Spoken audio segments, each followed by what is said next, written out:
this is not it. It's not it. Yes. Good evening, everybody. This is Adrienne, and I want to welcome all of you to Can We Talk with Adrienne on a Grown Folk Network podcast. And I want to welcome you tonight.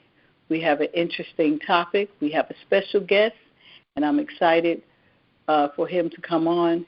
He's going to come on and talk about a paradigm shift in today's society. I invite you all to come on, call your friends, family, anybody you can to come on and join into the conversation. I'm looking forward to what it brings. The person I have coming on today, name is Marcus. Marcus, are you there?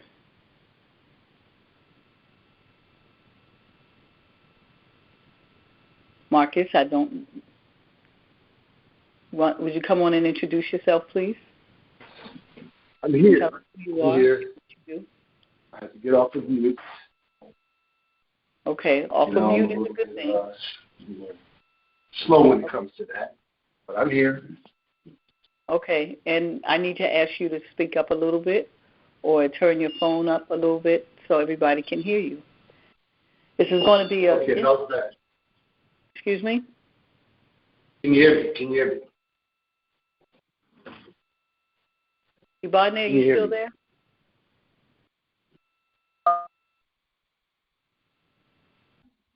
Okay, I just want to make sure other people can hear you. Yeah, he's loud. Can you hear me? He's loud and clear. Okay, thank you, because sometimes it's my phone. That's why I just want to make sure it's not just me. Okay, Marcus, go ahead and introduce yourself, please. Okay, well, thank you. I appreciate this opportunity, everybody. Thanks for listening, and I hope that I can deliver your expectations.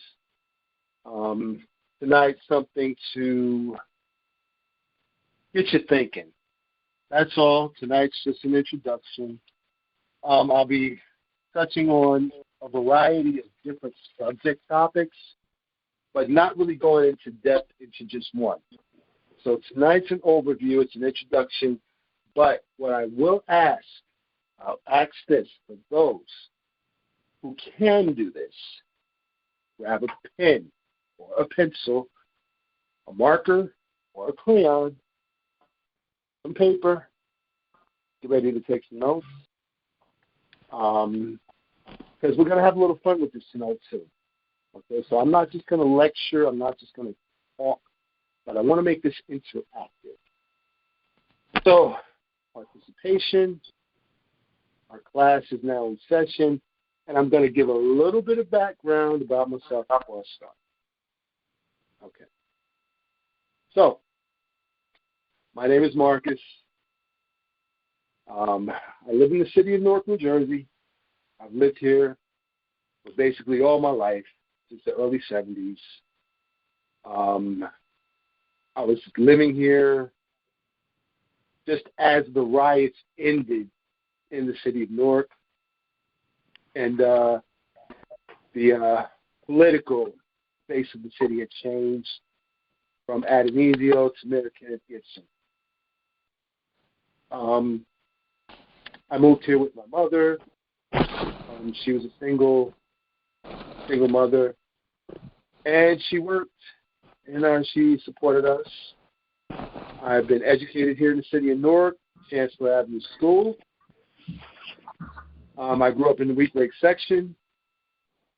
I also attended Arts High School, majored in music, graduated from there, and then went on to do further studies at Essex County College and got my degree in secondary education. So that's a little bit about my background. And I am partial to history, partial to English composition, and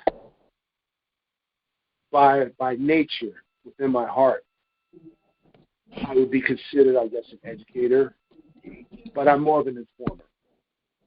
The education is what we all learn together. So, without further ado and laboring the points, let's get into this. Okay.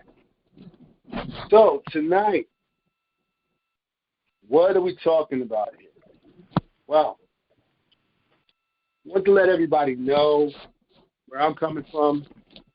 So we're all on the same page here.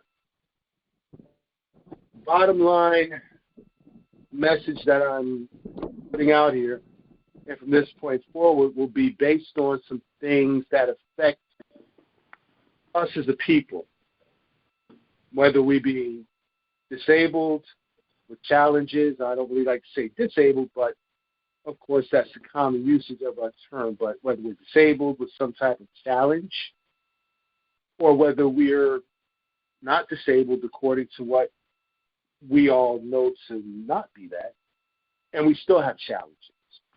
Whether we be melanated, really melanated, whether we be fair-skinned, whether we be pale, whether we be of Asian descent, whether we're Latin, doesn't really matter at this point, at this particular point, because when we look at things, we're all in a melting pot in some way, shape, or form. And most of us are affected by the things that affect our neighbors, things that affect our children when they go to school, things that affect our co-workers, those of us who work and know what that life is about. And things just sometimes don't seem to add up, and they don't really make sense. And I think where we are is we are at a point where we're not just looking for a reason as to why something is going on, but we're looking for the root cause of this whole problem. But in order for us to get to the root cause, to begin to deal with the problem, I believe there's some things that we have to deal with within ourselves. And part of those things are, number one, recognition of things. Number two, acceptance of what we recognize. Number three, knowing that we really don't know certain things, which is actually hitting us. And then number four, taking accountability. Now, remember, take notes, please. Take notes. We're going to refer back to these at a future date, but take notes. Now, we have some issues. I think everybody who's listening knows that we have some issues. Locally, yes, we have issues. That's what affects us as people, locally. However, we have a systemic problem that goes beyond our localities, statewide, federal, international. But we won't deal with that right now, although it does play a part. But what I want to deal with tonight is local. So, where are we at here? Well, first of all, I want to say this, and I want to give you this from Sun Tzu. It's the publication called The Art of War. And one of his most famous sayings in that publication is this: the battle is not won on the battlefield. The battle is won in the mind of the opponent. When you can psych your opponent out, you've beaten your opponent before you even get to the negotiation field of battle. Get into their mind first. Change their way of thinking. Make the paradigm shift. And then you have them. But when the paradigm shifts, what are we talking about? Well, what are our customs? What are our traditions? What have we held in our family as values? Well, growing up in my family, in many households, I believe, was family, being together, the privacy and the sanctity of our homes, where we were taught, we were informed, we were educated by our parents, by adults, by our aunts, by our uncles, by our older brothers and sisters, We were given information. We listened to conversations. We understood and learned about traditions within our families and the values that we held. And what did our parents, or I could say my parents, value was that, hey, when you go to school to learn. You come home, you tell us what you learned in school. We go through your work, and then the values that we teach you at home, such as respect, such as minding your manners, such as listening intently and learning, such as respecting the property of others, not taking what doesn't belong to you, not lying, not cutting up. You take these to school with you because you want to be a good representation of what is in your home. But Marcus, when the paradigm, yes. I'm sorry. Sorry to interrupt, but I was waiting to see what you were going to say, and you're giving examples, and it's really good. But I was going to ask you, just for those who may not know, what is a paradigm? How would you define that word? A paradigm is a collection of beliefs and acceptance of certain information that we hold as people, as we hold as a core value, as a norm that is, let's say, familiar to our circle, whatever circle that may be, whether it's home, whether it's the job, whether it's school, whether it's the neighborhood. It's a set of values that we accept to be factual and to be true and to be something that we stand upon and we pass down to future generations. It's a way of thinking, in other words, right? That's a definition. Okay. Anything else that you want me to touch on before I continue? No, that was good. Continue, please. Okay. So, our paradigms,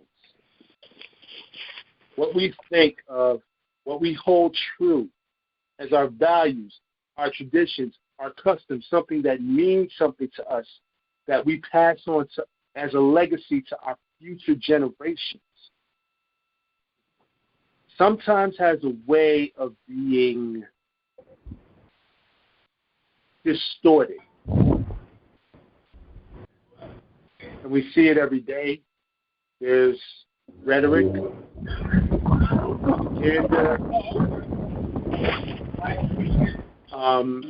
there's misinformation. And this comes through what we watch, what we listen to, what we accept, what we actually settle for. And when we don't stand on our core principles and our core values, and we begin to succumb to pressures, peer pressures of others who want us to think a certain way and do things a certain way, our paradigms get distorted and slanted, and we're no longer balanced because we're settling. But we're settling for what somebody else says, oh, this is what you should do. This is what I think your situation calls for, not in a helpful way, but more so in a manipulating, controlling way. Perfect example. Let me just give you one real quick.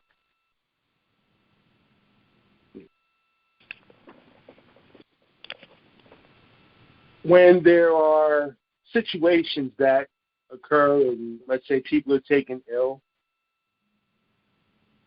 it's good to have it's good to have a method or mechanism for treating those particular symptoms and issues. But are we free to choose if we want to deal with that, or do we simply have the illusion of choice? And I'll leave that there for now. But let's move on here. Topics. And I want to kind of even this out for us all so it fits together. So let's start here. Now, we all know that we all have identities. We all carry identification. We all have either a driver's license. We all have a state ID. We may have something from a city or a county. We may have a passport. Something that identifies us as who we are. And we have accepted this because this is what has been taught to us. This is what has been repeated to us over and over again. And I'm not saying that it's a bad thing because it is a necessary thing. It has a purpose. There is a use for these things. However, if I told you that the use for these things was a lot more intricate than what we have been told, you may or may not accept it, and that's okay. But I will paint this picture for you right now. Your name, for example, John Doe, is on a piece of identification. That's fine. John Doe is not a public interest. No, John Doe is very private. John Doe would be of public interest if John Doe was working in a field which required John Doe to be transparent.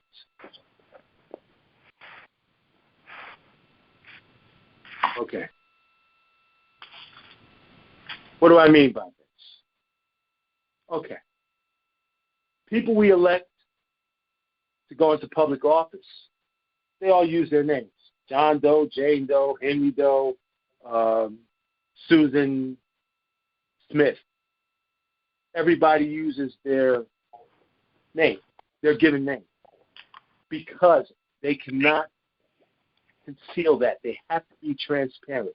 Why? Because these people work for our benefit. They're supposed to. And if they do something to cause harm, injury, or loss to their constituents, they have to have a way to be held accountable. However, Mark Twain is really not of public interest. Now I'm going to ask the question, and anybody can answer this. Does anybody know who Mark Twain is? Has anybody ever heard of Mark Twain? He's a famous writer. Yes, no? Okay. Famous He's a writer. famous writer. Yes. And that's a pseudonym. Huckleberry Finn. Exactly. Huckleberry Finn, Tom Sawyer. Mm-hmm. Mark Twain. Does anybody realize that Mark Twain is a pseudonym for Samuel Clemens? Valerie? Yeah. Does anybody realize that? That Mark Twain is a pseudonym for Samuel Clemens? Yes, I knew that. Okay. Now, does anybody know why? Because he's not a public figure, so he doesn't really have to expose his real name. Thank you very much. Does anybody know why he does not have to expose his real name? Anybody? before I give the answer? Like she said, because he's not a public figure. Because we are protected. Our identities are to be protected. That's the law. But the exception to the rule, if we are a public figure, then we have to expose that so we can be held accountable. Right. So because Mark Twain, Samuel Clemens, is not a public figure, he's not of public interest, he has privacy rights. Yes. And because Samuel Clemens is his given name from birth, that name is private and is supposed to be held in private.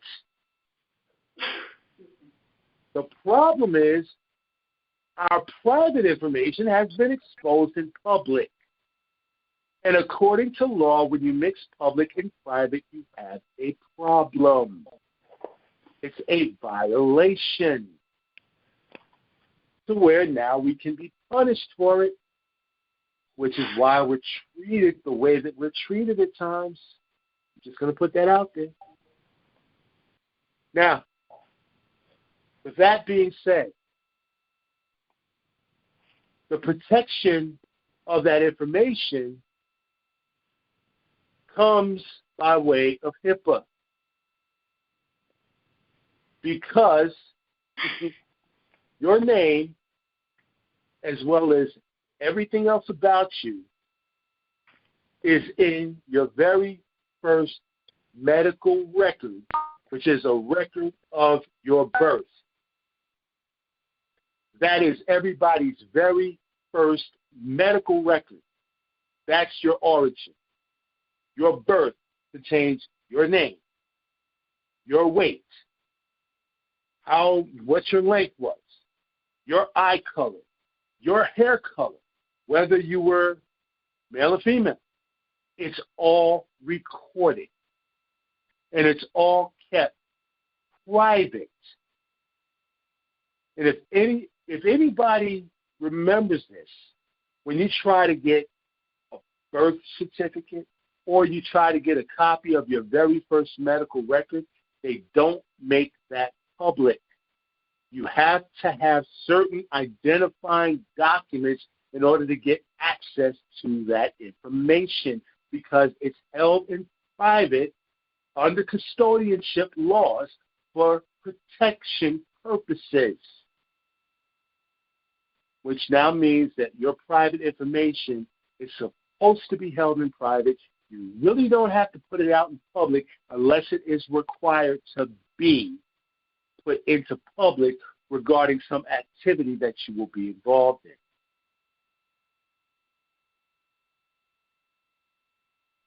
Now, take this down. John Wayne, Bob Dylan,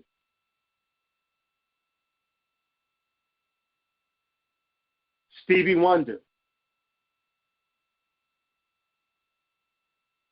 Red Fox, Jamie Foxx.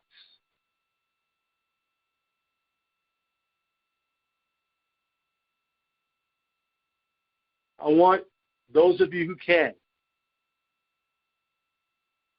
ask Google for their birth names, their given names.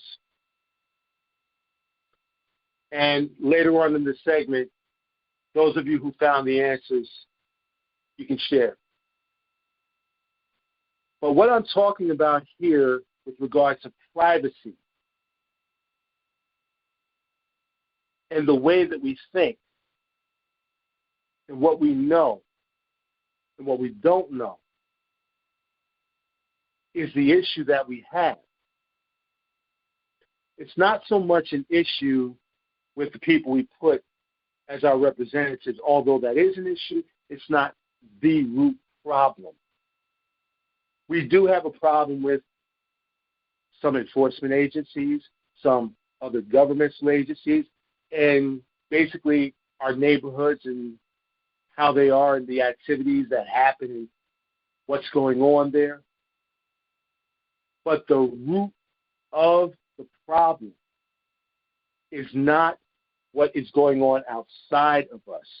It's what we don't know and how that's affecting us internally, in our homes, in our family circles, in our work circles with our coworkers, in our school circles with other students and the faculty that we interact with, in the involvement with our parents who get involved with the schools and say, well, hey, what do we do about this? Well, the bottom line is, first of all, we need to know where we stand, what we have a right to, and what other people don't have a right to. Now, if everybody in here knew that your private information, when it is exposed in public, can be used against you, I think we would think a little bit more carefully about what we put out where and how we release it to the public. Because this is one of the major things that is causing us some anxiety, some stress, some loss, some harm, some injury. And a lot of times we're thinking, what do we do about this? Well, we have to go back, and now we have to learn. We have to learn. We have to know what our grandparents and great-grandparents knew.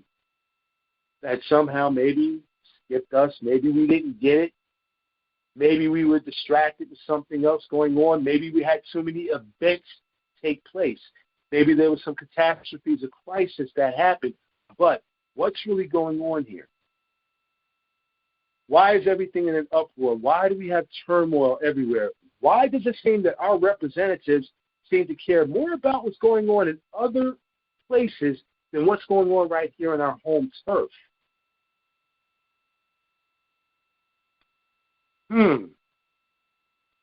Billions and trillions of funds are spent in other countries as a matter of quote-unquote foreign policy. Okay, if you say. But what about the policies here at home when infrastructure is failing, when schools are failing, when society is breaking down, when we don't seem to have enough food, we don't have enough money for food, fuel prices rising, infrastructure with our electrical grid seems to be like a joke. And then we have lockdowns and we have mandates.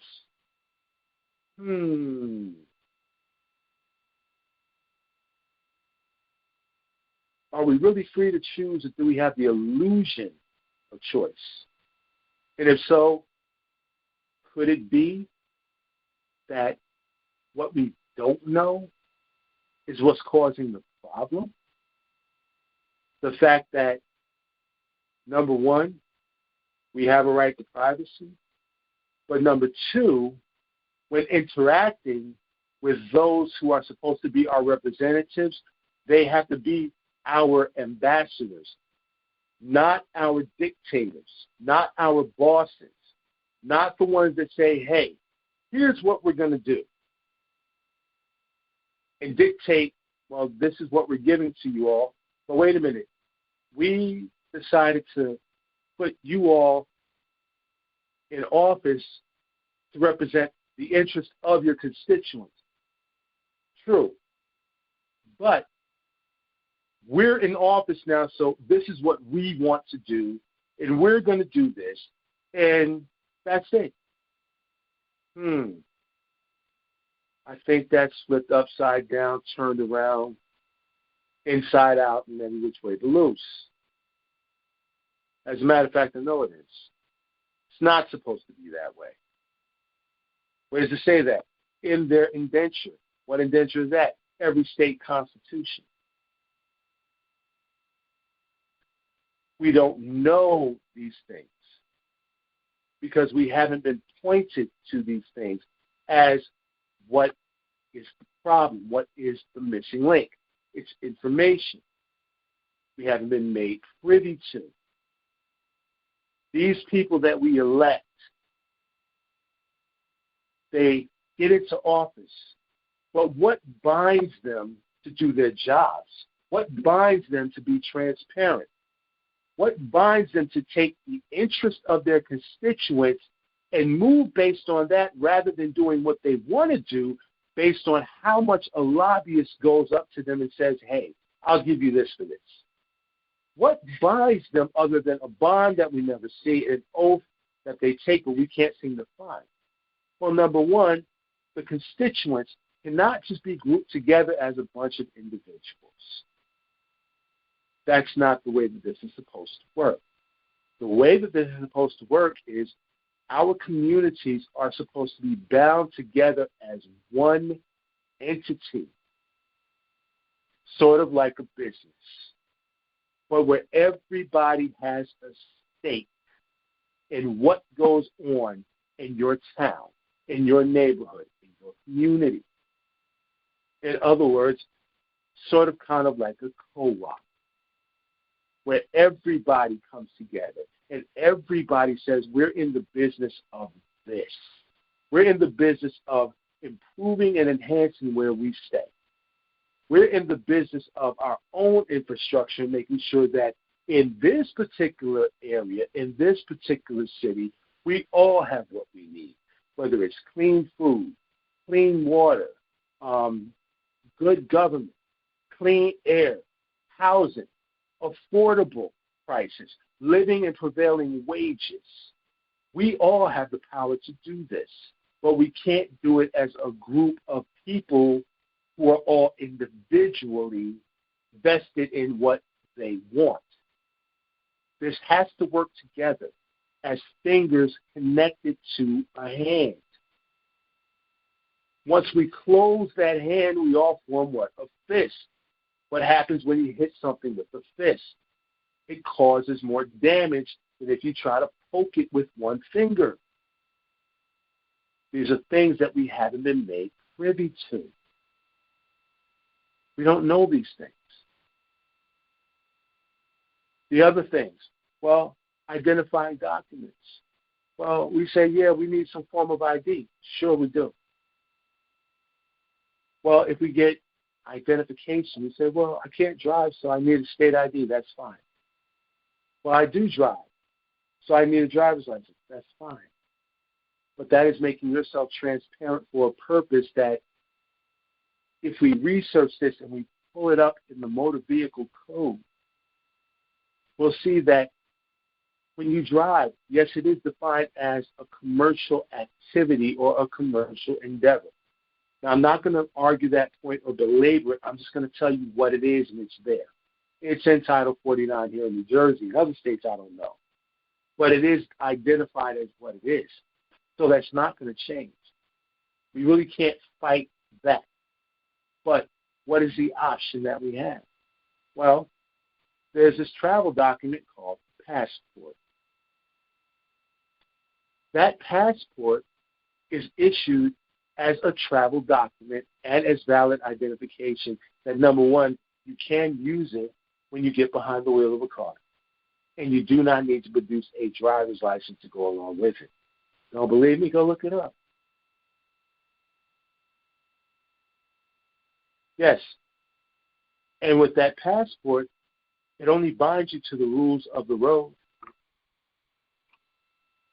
Not so much the limits, the weight limits, the speed limits, all those are suggested, but it's safe driving, it's responsible driving, it's not endangering anyone else. It's having common sense behind the wheel and obey traffic signals, stop signs, pedestrians in the crosswalk, slowing down when it's raining and when it's iced on the road. Just common sense.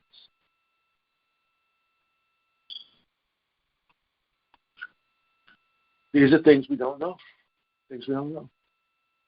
Things we haven't been told. As a matter of fact, I'm going to touch on this, and we'll get into this a little bit later as well, but this is something that I have seen happen and I have been involved in.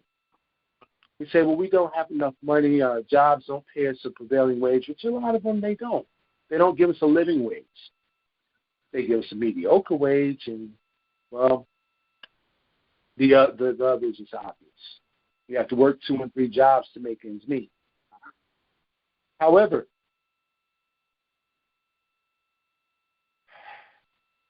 that's a form of taxation. And, of course, according to law, you cannot have taxation without representation. What is a tax about? What is it for? Well, employees are taxed.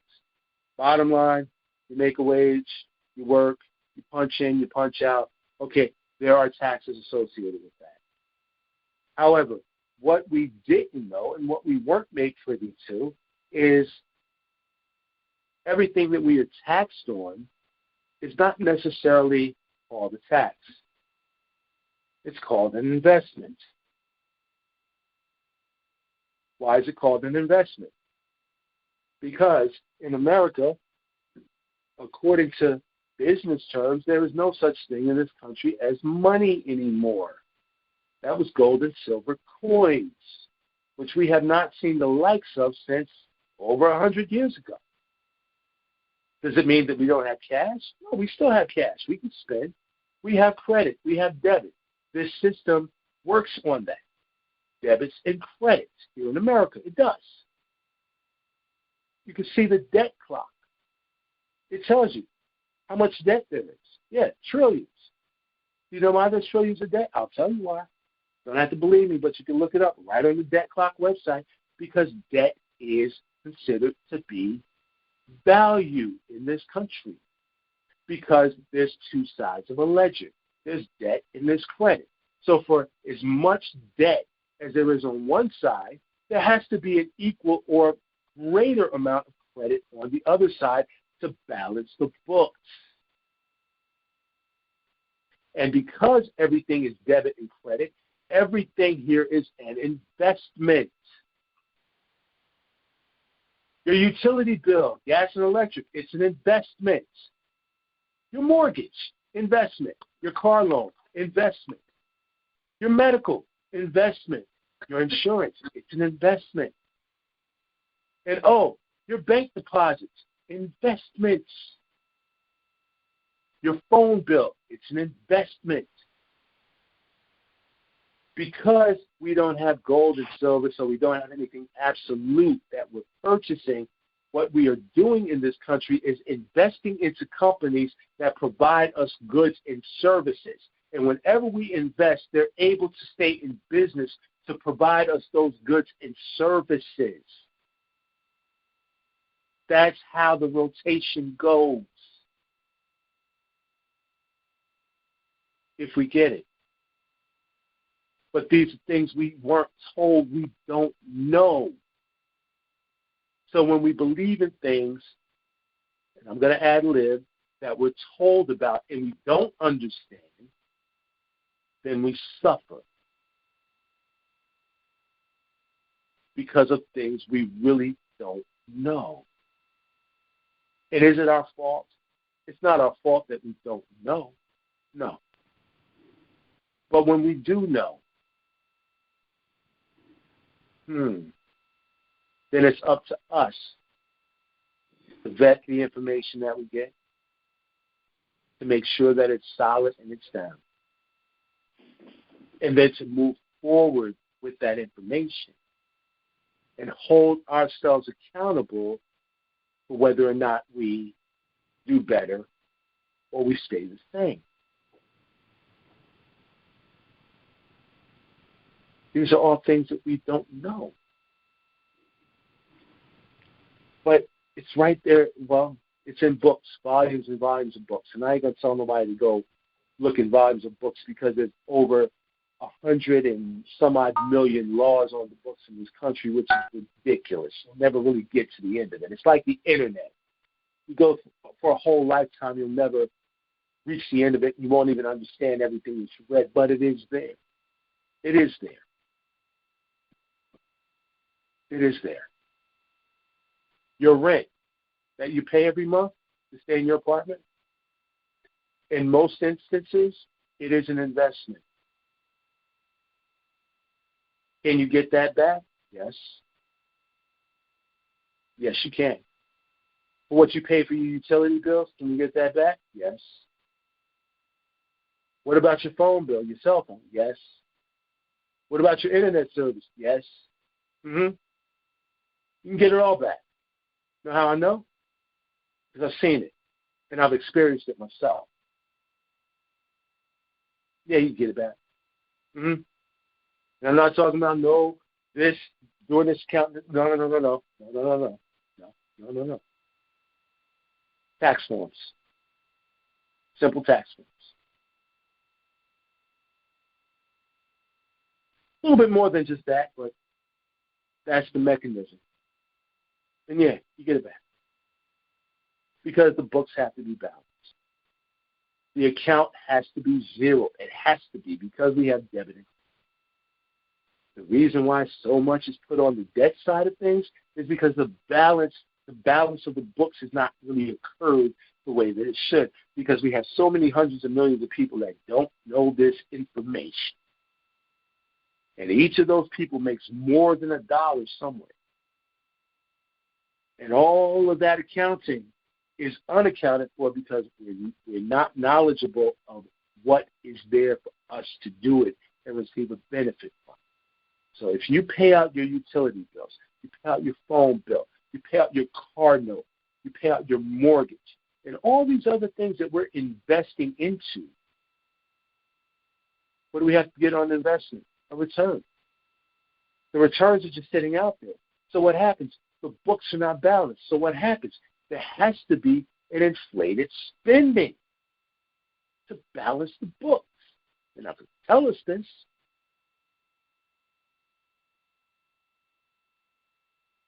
When you deposit money into the bank, and I kind of use that term loosely, but okay, cash, check, money order, whatever it is, you deposit it to the bank. The bank takes it. Now, your account says, okay, you have $1,000 in your account. That was deposited there. It's really $2,000. Yeah, it is. Because for every deposit you make, your deposit is matched by the Federal Reserve, believe it or not. It's in Modern Money Mechanics. You see that publication online.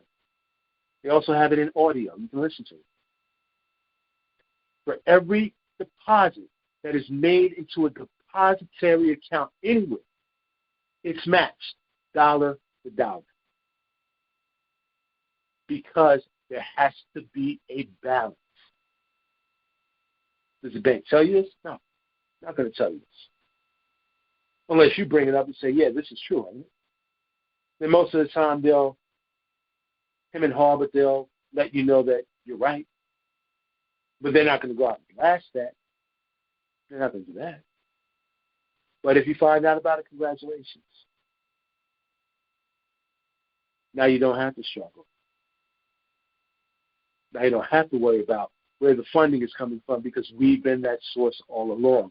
We've been the ones that are the source. We just didn't know it. We weren't told. We are the ones that can make the changes that need to be made in our political officials' offices. Yes, we can do that. It's not just about voting. It's about coming together in solidarity because we all are affected by the same things in our neighborhoods and in our communities. We share common interests that way. Solidarity is what it takes. We all have to be on the same page towards a common goal that affects all of us the same way. And what about our public officials? What about them? They make these laws and they tell us these things that we have to do. Well, you have a right to redress that. What does that mean? Does it mean going to court? In some instances, but not with that.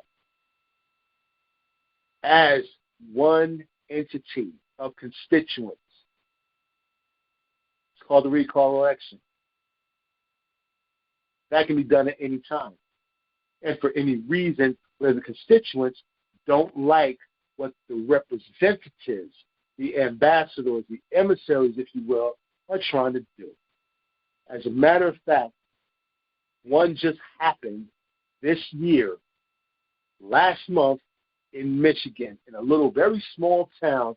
I believe it's called Greenbright, Michigan, I believe. I have the source. I can get it out if people need it.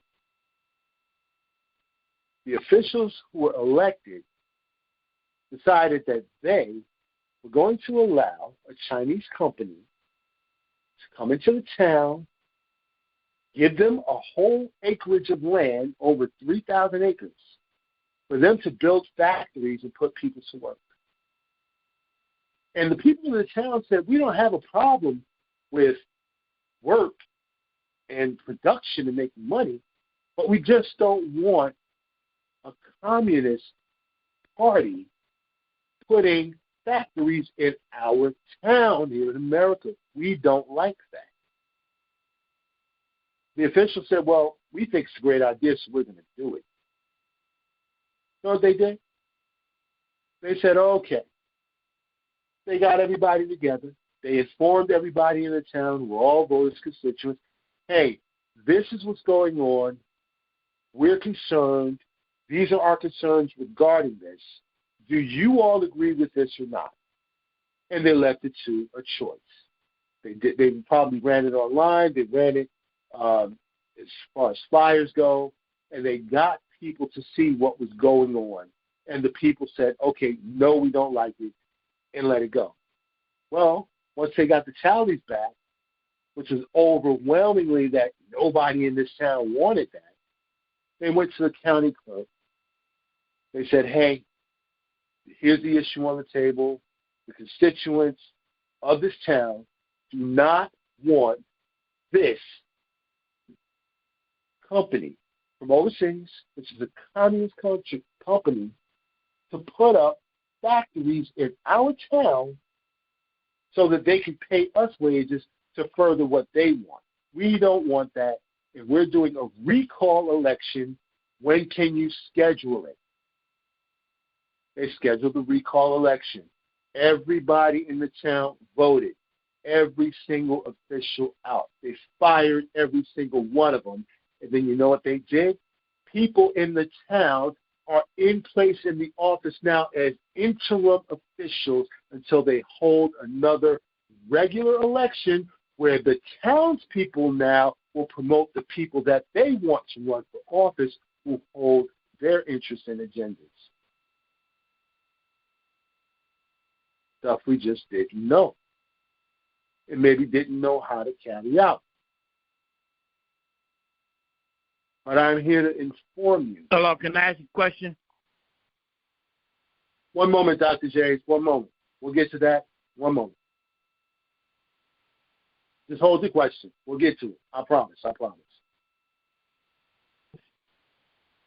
But we have a whole lot of issues here that we do have options to deal with.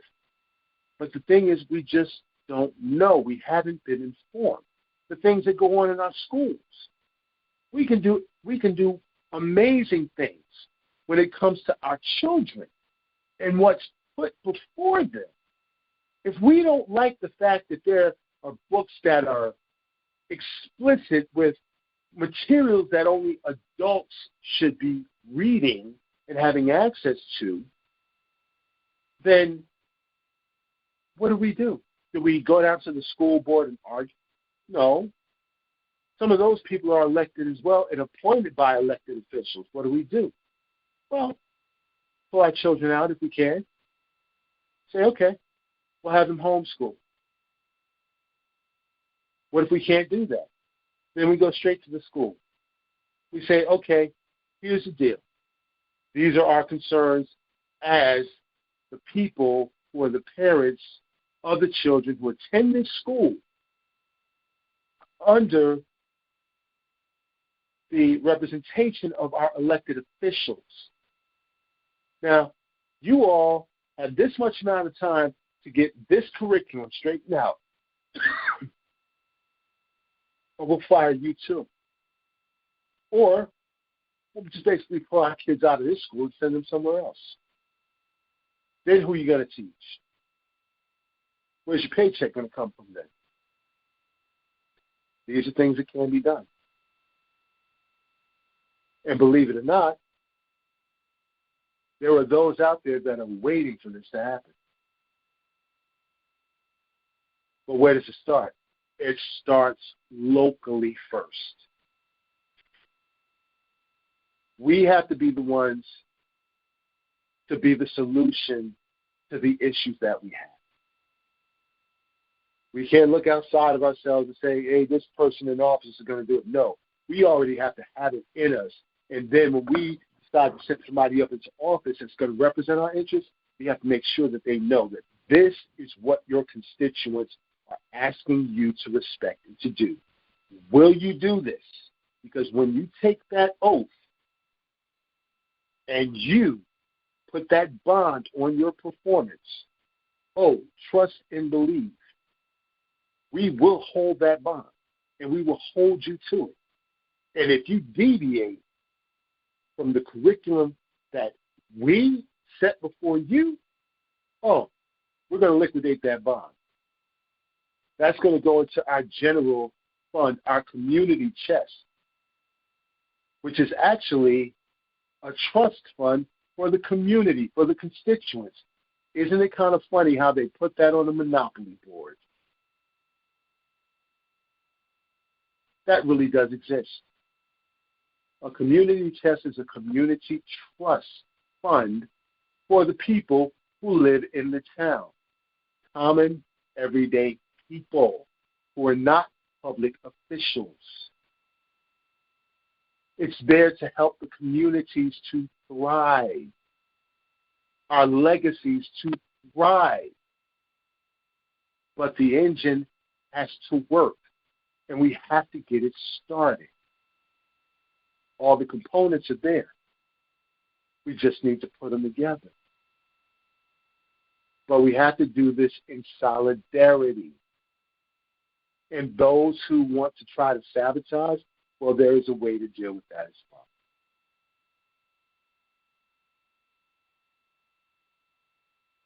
But what we don't know is what has been hurting us.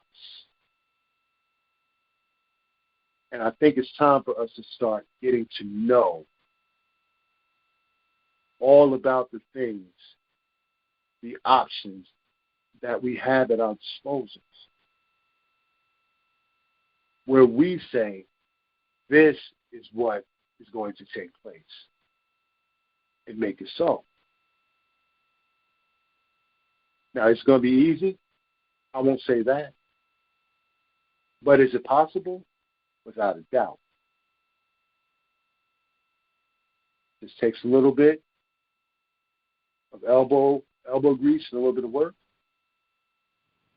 And for everybody to listen, learn, come together, and settle on an object that affects all of us the same way. And see that what we desire is what is done to the best that can be done. Not everything's going to be perfect, but it can work to our benefit. So, with that being said, it's a paradigm shift that has to happen first in our minds. We have to stop saying this can't happen. This won't happen. That's impossible. We can't do it. We got to stop that. That's a psych out. Because if they get us in our minds believing that we can't, then we won't. And we'll continue to fall apart. And if you don't believe me, look at it happening right now in front of us in our faces. And they're laughing at us because we don't realize it. Agenda 21 and Agenda 30. Go to the United Nations website and see what they said about that. They put this into play 20 years ago. Right up under our noses. We didn't look at it because, hey, that don't interest us. Yes, it does. They talked about reducing farms, stopping the growth of food, stopping livestock. They talked about raising petroleum prices through the roof, cutting back on housing, talking about 15-minute cities. Oh, by the way, 15-minute cities where you have to get permission to leave the city and permission to come back in. Okay. Really? Marcus. Okay. There was a lot of important information and it was a lot of information. I'm sure there's a lot of us, including me, on some of the things that we didn't know about. But it's going on at 7 o'clock, so that leaves you about 30 minutes, or 25, 30 minutes. And I'm going to suggest you open up the floor for questions and comments in this last 30 minutes. Okay, yes. And I'm definitely going to invite you to come back to continue. So put a pin in where you are and remember where you are right now, because it was a lot of information. So if anybody have any questions, I'm opening the floor for any comments. You did an awesome job. I paid you. Yes, Dr. James, I got a question. Now, first of all, I'd like to say, Marcus, you gave us a lot of information, and it seemed like you got it down packed, man. I'm expecting you to join the Democratic Club, the Newark Democratic Club, the New Jersey Democratic Club, and run for office. It seems like you know what's going on. Run for city council or something. You live in Newark, right? I mean, ain't nothing wrong with that, man. You never know. But my question was, when you said they had a recall election in Michigan, that recall election law is statewide, right? Or it could be local. It's not. In other words, what I'm saying is it's not a federal law. It's a law statewide or local, so that you can only do that in certain places, right? I don't know if that's federal. Is it? No, it's constitutional. So it applies as a blanket policy to all localities, to all counties, states, even federal. So is that the United States Constitution or the state Constitution? Michigan It's State all of them. It's all of them, every single one. It's U.S. Constitution all the way down to the state Constitution.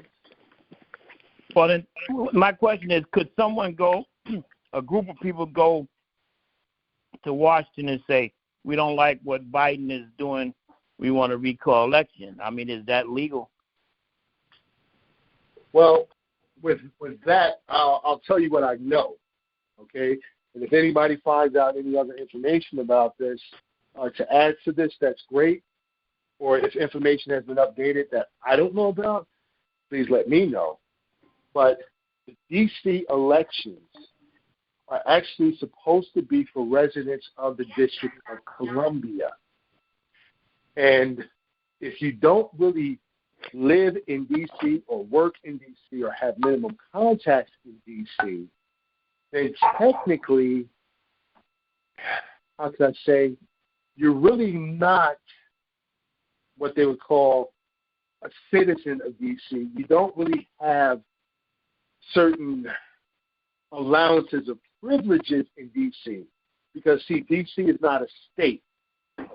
Yeah, I understand that, but I'm talking about the President of the United States, where the election is made throughout the country. That would have to be for residents of D.C. Under the D.C. Constitution. They have a constitution in the District of Columbia. Okay, they have that. It would have to be for residents of the District of Columbia. Now, I'm not saying that the recall can't happen, but if people go down there and say, hey, we want to do a recall election, first thing we're going to ask you is, where do you reside? Well, I'm talking about the residents of the United States, because the president election is throughout the country. So I'm saying residents of the United States, of all 50 states, if they got together and said, we want a recall election of Biden, is it legal to do that? That's what I'm questioning. Okay. I'll put what I know, and I'll tell you what I know. All 50 states do vote in a presidential election. Yes, they do. Now remember how this works. There's a popular vote, and then there's the electoral vote with regards to the president. The 50 states give the popular vote. The electoral vote, which determines who's going to be the president, is done through the Electoral College, through the residents of the District of Columbia.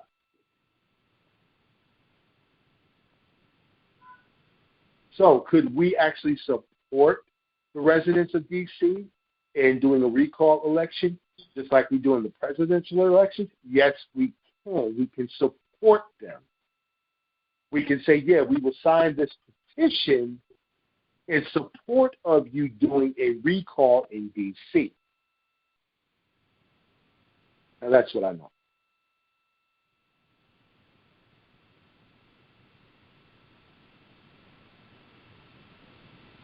Thank you. Anybody else have a question or comment?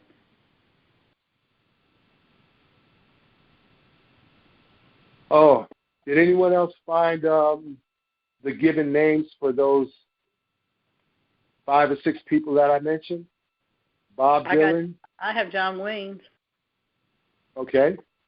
I called his mom and asked him. Oh, my God.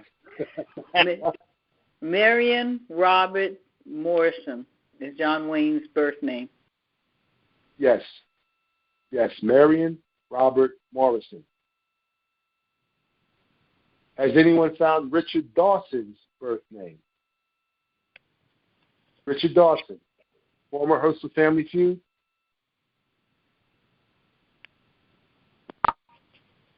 Let me see.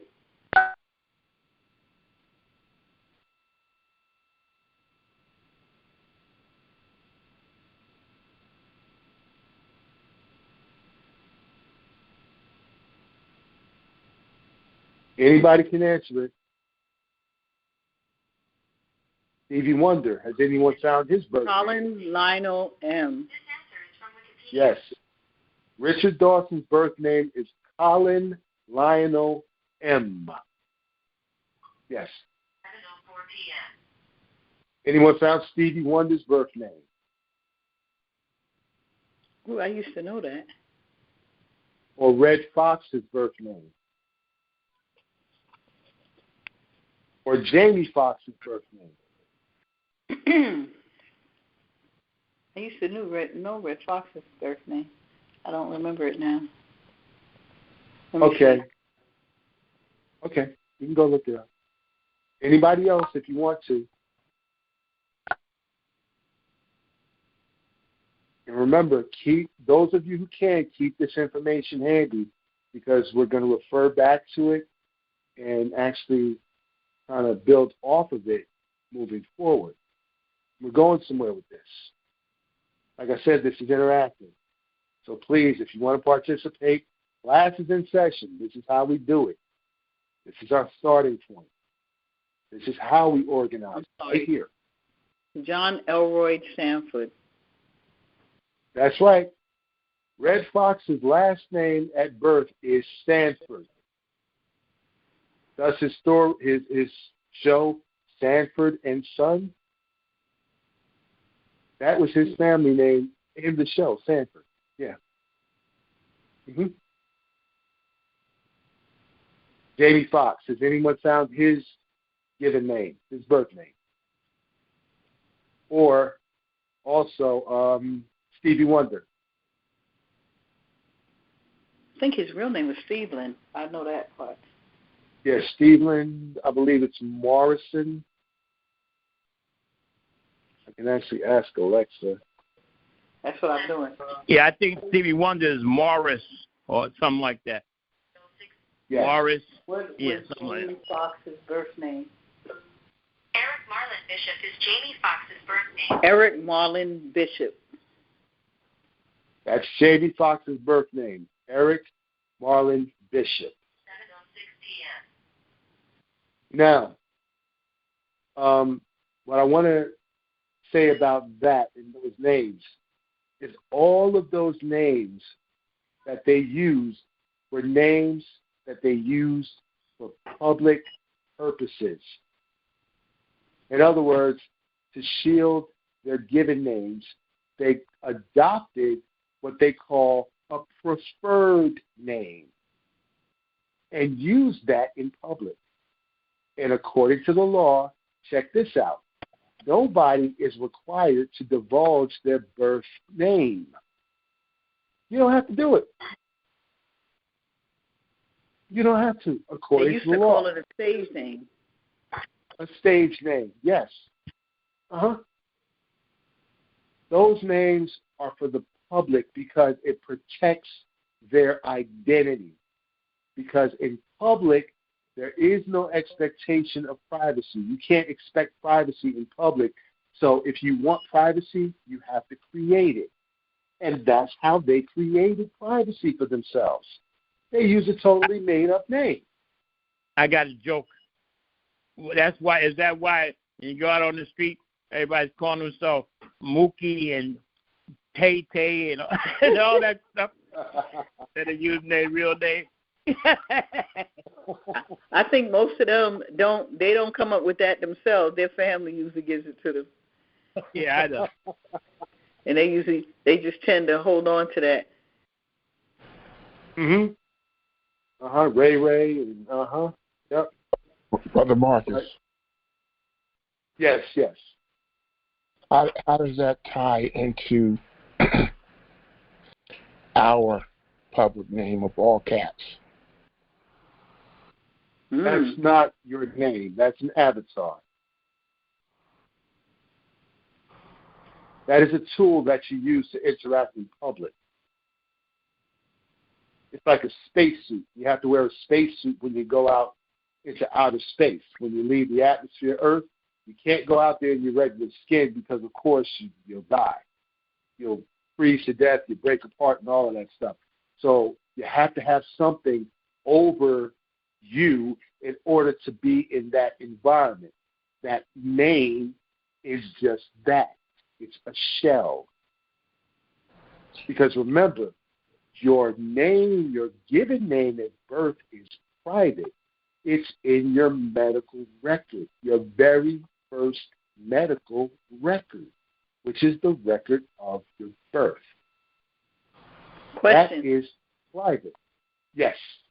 And your original medical records, I've never looked at it, and it's too late for me to turn around and look at it now.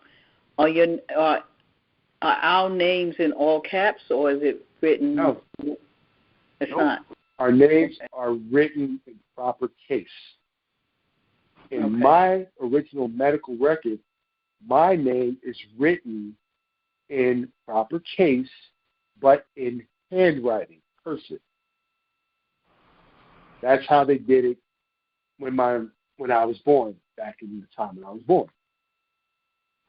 And also, on my original medical record, in bold letters on the crib sheet, my information stamped in bold letters, non-resident. Non-resident? Non-resident. Yes. So technically you're an alien. Yep, that's right. At birth, I was. That was my origin. And I can still claim that.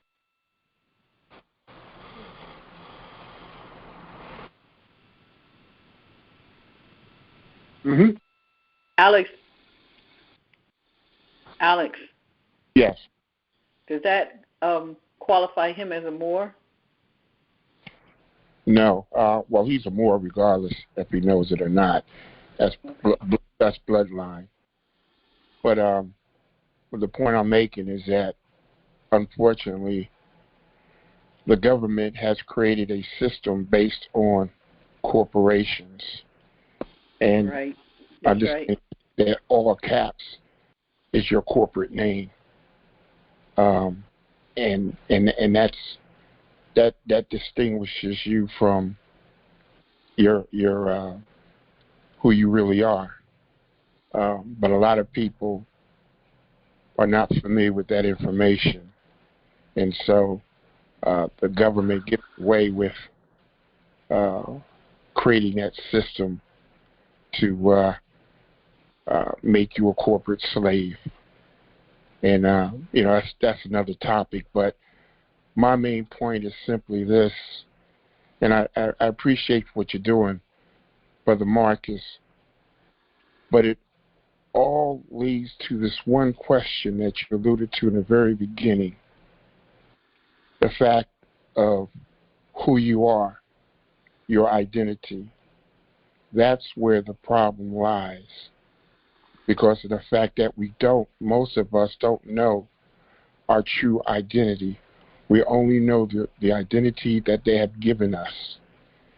And so we live that identity, never really knowing our true identity. And so in order to rectify that problem, you must go back. You must go back to what I call this scene of the crime, as to what took place. And finally, real quickly, unfortunately, and I'm talking about melanated people now, unfortunately, we haven't went back to the crime of the scene as to where we have allowed ourselves to be colonized. This is the situation that we find ourselves in right now in this country. The fact that we haven't done what's necessary to decolonize ourselves. And I yield. I want to say this, and I want to thank you for your input.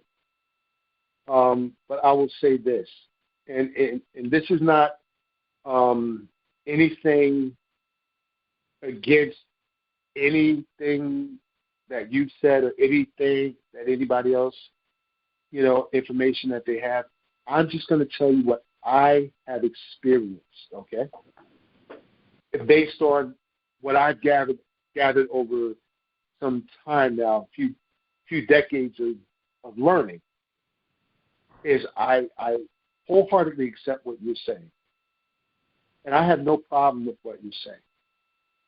However, the battle that I found is not on the ground. It's in my mind. See, this is all a head game. If we could all understand that this is a true mind screw, then we would be able to balance this out, and that all of us are working on that thought right there. We're on the very same wavelength. We're all now, ebb and flowing with each other because we all see the same thing, what it is. And unfortunately, what has been put out there is a bunch of little fires here and there to catch our attention north. Oh, now to the east. Oh, now to the southwest. Oh, now back to the northeast. They got all these little fires over here to draw our attention. And I don't think what we don't see is that these little fires come up, they last for a while, they die down, you don't hear about them no more. They could have been catastrophic events, but now there's another little fire over here that catches our attention. Why? Because if we're looking in all these other directions, we can't look straight. We all can't look at the same thing at the same time. And we're all fed this narrative that ain't doing us no good. It's just keeping us busy and keeping us away from uniting in solidarity with each other. Because I'll tell you this much, and Sun Tzu said it the same way. That book, I tell you, The Art of War, I tell you, he said, as long as you can keep the troops of your adversary distracted, thrown off kilter, off center, even by a fraction, you can defeat them, because they're going to veer, and eventually the gears are going to implode and fold on each other, and then there's going to be damage everywhere. The system is going to break down, and then you don't even have to fight. They can't move. What do they try to do now? Divide us so they can conquer us. All of us looking at something different, a different way, different ideals, different opinions. None of us on the same page about what really matters the most is, what do we do from here? We're here at this point. This is what's going on. That's that old concept. What are we going to do divide now? and conquer, still going strong. Sun Tzu, I tell you, that book, The Art of War, is a Well, but Marcus, yes, The Art of War. Yeah, you're absolutely right. And when when you can get a people to answer to a name that's not even theirs, you can get them to do anything. And that's our story. That's why I said that we have no choice but to go to the beginning of how it started. How can you try to complete something when you're doing it in the middle? We have no choice to go back to the point where our identity was stolen from us. Of course, to do anything else is an uncompleted process that will continue to divide us. You see, when I found out who I am, who my ancestors are, see, yeah, I agree. Those games that they continue to play, those what I call weapons of mass distractions, no longer distract me because I see through the mirage. I see through the games that they play with us. And so I say this. Until we do what our other brothers and sisters around the globe is doing, which is decolonizing themselves, then we're only fooling ourselves because you're not who your ancestors are. And I'll say one thing, and I'll leave on this. I can go biblically and say that by answering to names that are not you, you're disrespecting your ancestors.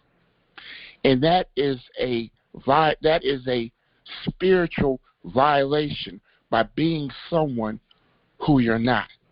And I yield. Okay, and just to, bring it to now back down to a ground level where we can come back now and land, I'll say this. And I agree with you. I do. I hear what you're saying. And I say that is good because you have done some diligent research and I have done some diligent research.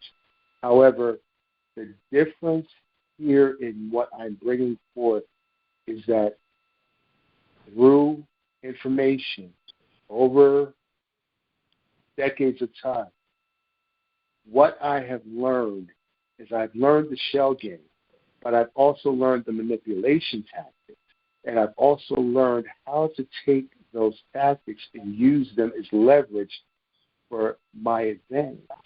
And I'll give you this. I'll tell you one resource that has helped me to do that. And I'll put it out here. This is also homework, so those who can, jot this down. Social Security Administration Palms Manual on Guardianship. How many of you ever heard of that? Never heard of it. Okay. I'll say it again. Social Security Administration Palms Manual on Guardianship. Now, if it doesn't say on guardianship, look up the Palms Manual and go to the chapter on guardianship, and they will tell you exactly what is going on and what you should be doing opposite of it. Now, I'm not going to bring it out here on this call. I'm going to let you all go find that.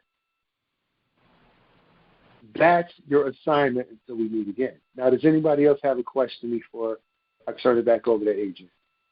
Real quick, Marcus, real quick.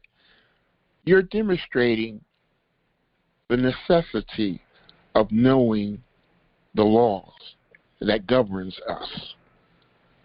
And all I'm saying is that there are international laws, there are treaties, contracts that's bigger or that's out of the jurisdiction of the United States that we have to deal with as international people ourselves. Unfortunately, because we've been indoctrinated in their system, in their government, we don't understand that it's bigger than the United States. It's much, much bigger than the United States. And we don't have to just deal with the United States. More importantly, once we deal internationally, the United States has to deal with us, and they would have to, they would be forced to be accountable for all the atrocities that they have done to us as a people. That's the power of understanding treaties and international law as opposed to their domestic laws. And I yield. I agree. I do agree. And I will definitely touch on that at a future date. I will, because you're right, there are treaties, there are international laws that have an effect on things. However, what I'm bringing out, I believe the remedy starts locally. You have to start, yes, somewhere. Local point. That's where the root, that's where the seed is planted. So if we can deal with it where the seed is planted and springs forth the growth, then we can branch out and deal with anything. But it has to, I believe, wholeheartedly, it's got to start with the other side of government first, which is us. Because the power is vested in us. The ones in office are our emissaries. They are our messengers. They are our representatives.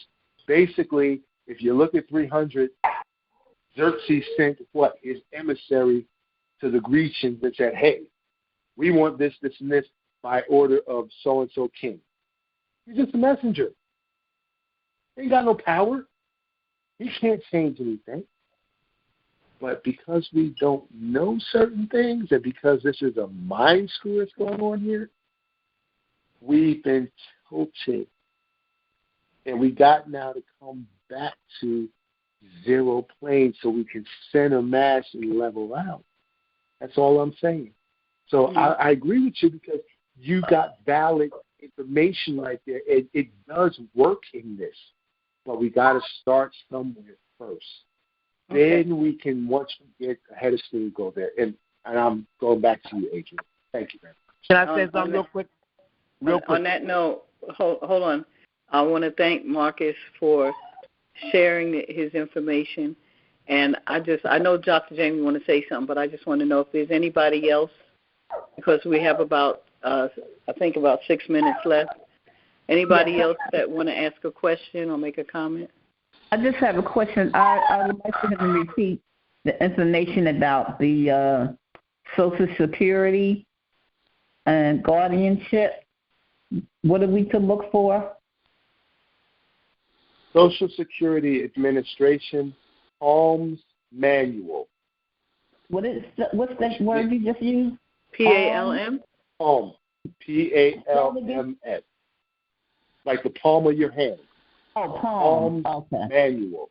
Palms Manual. Okay. And look at the chapter on guardianship. Uh-huh. Okay. Thank you. Yes. Hi, Brother Marcus. Yes. Hello? Yes. Hi. Yes, I'm here. Thank you for presentation. And question is, how really in a real life we can... Hello? Yes. Go ahead, we can hear you. I lost the Hello? Go ahead, we can hear you. Okay. How in the real life we can execute our powers? Let's say, I didn't hear about the example Brother Marcus taught about when the people of town they use their constituents votes to outvote something. I heard of the was a pretty known case of the Kalamata citizens who outvote the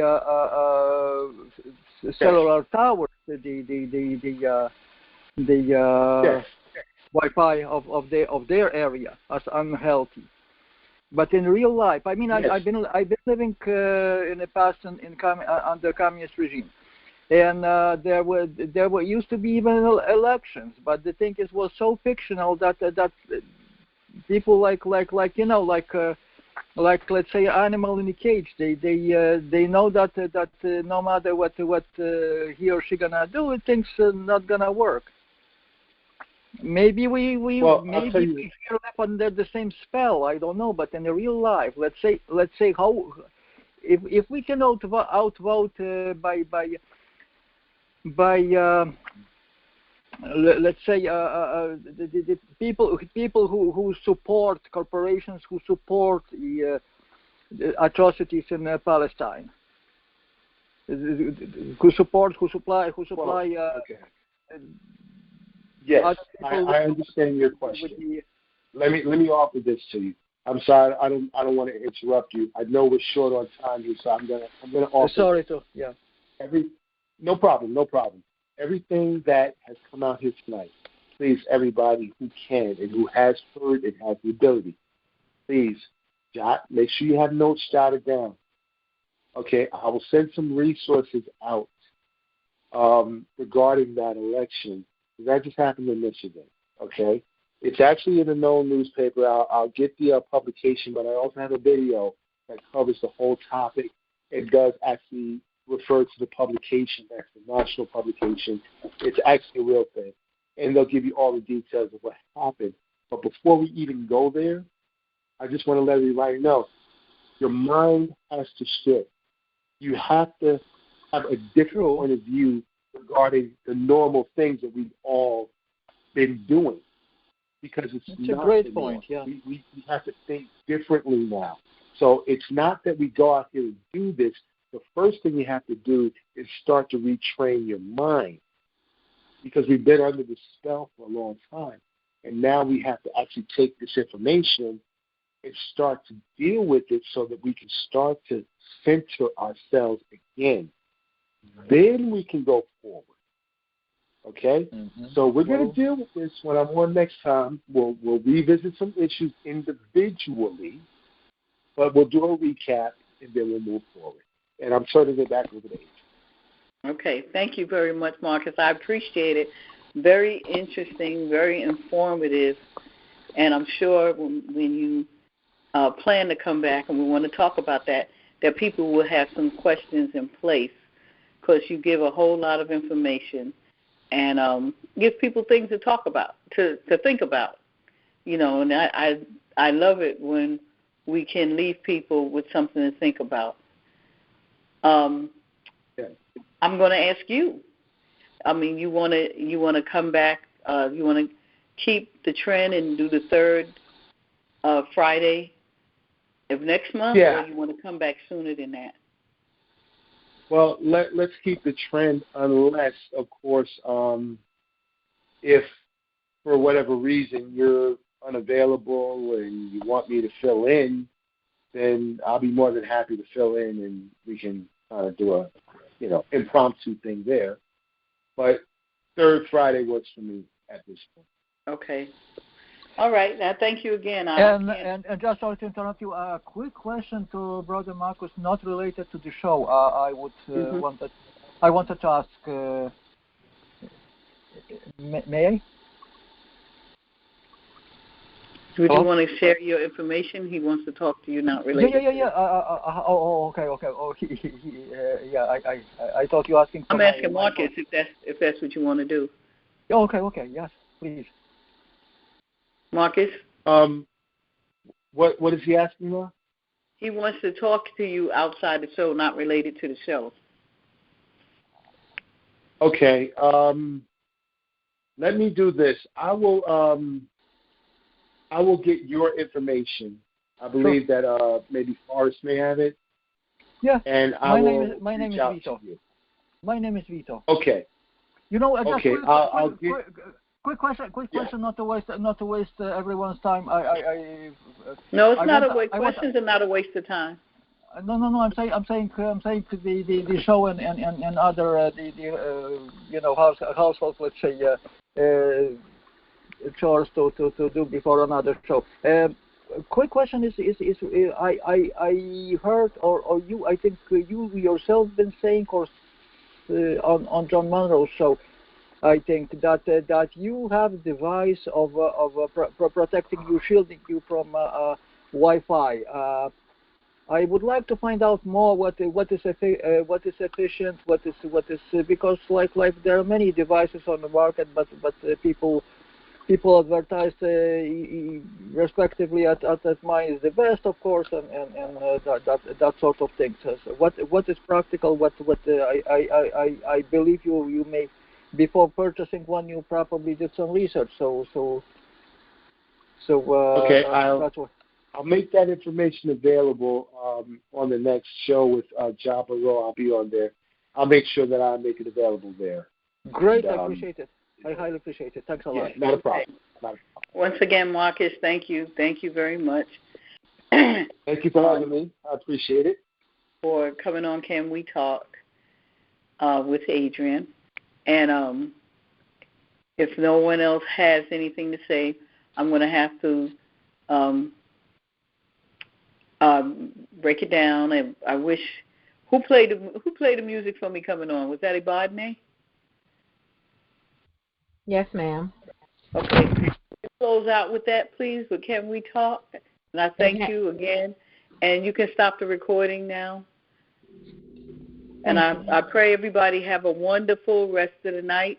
And stay tuned for Sanford Williams and Ibadne. Please say the name of his podcast. Combating systemic racism through education. Right. That's Mr. Sanford Williams. And then tomorrow we have our two young people. No, is it that? Yes, we have our two young people podcast, which I believe Deborah is going to cover both of those. And then we have Forrest Nance at 7 o'clock, or is it 6? I'll get it right one day.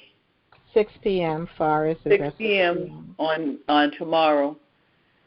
So stay tuned, and when you call in, listen to the listing at the beginning of all the other podcasts that's on. There's a lot of different podcasts.